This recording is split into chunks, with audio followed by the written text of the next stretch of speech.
Hello friends, আজ আমি গিয়েছিলাম আমার একটা ফ্রেন্ডসের দিদির বিয়েতে। তো সেইখানেই বিয়েবাড়ির একটা মেনু আমি তোমাদের সাথে আজ শেয়ার করব। তো প্রথমেই দিয়ে দিয়েছিল স্যালাড, কাসুন্দি এবং ফিশ ফ্রাই। তো ওটা খাওয়া কমপ্লিট করার পর পাতে দিয়ে দিয়েছিল ফ্রাইড রাইস এবং চিলি চিকেন। অবশ্য তার আগে দিয়েছিল তন্দুরি রুটি এবং তড়কা। তন্দুরি রুটিটা আমি নেইনি, তড়কাটা ভুল করে নেওয়া হয়ে গেছিলো, তো ওটা ছিল।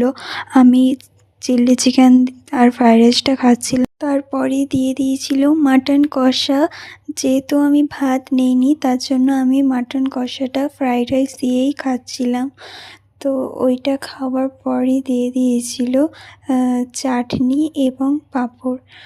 তো তোমাদের কার কার এইরকম ভিডিও দেখতে ভালো লাগে আমাকে অবশ্যই কমেন্টে জানিও। আর সাবস্ক্রাইব করে আমার পাশে থেকো, যাতে আমি এইরকম ভিডিও তোমাদের সাথে আরও শেয়ার করতে পারি।